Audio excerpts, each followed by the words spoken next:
పొందునరా అని చెప్పానని మనం మనసులో మదనపడే బదులు మనం ముందుకొచ్చి సమస్య మనది, ఎవరో తీర్చేటోళ్ళు కాదు, సమస్య మనదన్నప్పుడు కొట్లాట కూడా మనదే.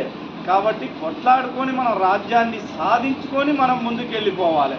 ఈ సమస్యను నేను పరిష్కరించగలిగే మార్గం నా దగ్గర ఉంది, కానీ నన్ను ఎవడు ప్రోత్సహించట్లేదు అనే వేదన యువతలో బాగుంది. ఈరోజు తీన్మార్ మల్లన్న గారు ఆ యొక్క వేదనని పక్కకు పెట్టి యువత మొత్తం రాజకీయాల్లోకి రావాలి, నేటి యువతే రేపు భారతదేశానికి పురోగతి అని చెప్పే అనే విషయాన్ని ముందు పెట్టడం జరిగింది. దీనిలో భాగంగా యువత మొత్తం ముందుకొచ్చి రాజకీయాలు చేసి సమాజాన్ని, కొత్త సమాజాన్ని సృష్టించి కొత్త సమాజాన్ని నిర్మించే దిశగా ముందుకు పోవాలని నేను యువతకు సందేశాన్ని ఇవ్వడం జరుగుతుంది.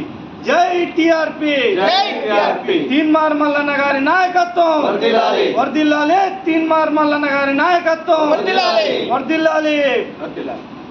అదేవిధంగా ఈరోజు మరి సభ అధ్యక్షులైన, అదేవిధంగా మరి మహబూబాద్ జిల్లా అధ్యక్షులు బత్తుల కుమారస్వామి యాదవ్ గారు మరి ఈ సభని ఉద్దేశించి ఈ ముఖ్య కార్యకర్తల సమావేశానికి సంబంధించిన వారు కూడా మాట్లాడవలసిందిగా కోరుకుంటున్నాం.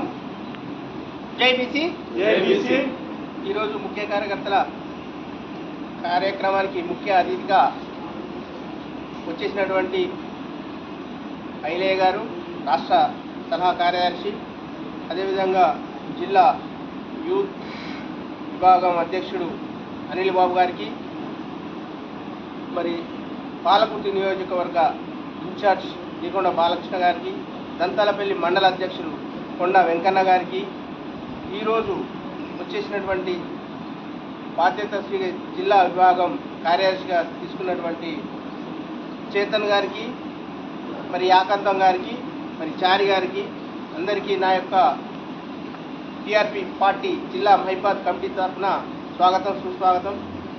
ఈరోజు ఏమిటంటే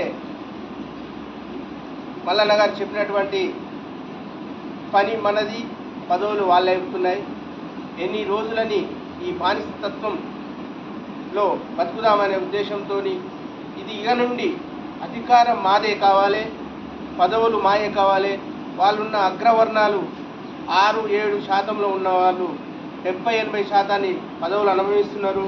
మన అయ్యల నుండి, మన తాతల కాలం నుండి మన యువత మనం కూడా ఈ పాంచగిరి రాజకీయ పురోగతి లేకుండా చేస్తున్నట్టు రెడ్లు వెలమల పెత్తనం కొనసాగించవద్దని మల్లన్న తీర్పుకు యువత ఆకర్షితులై నేను సైతం అనుకుంటూ ఒక్కొక్కరు 101 జనం అందరూ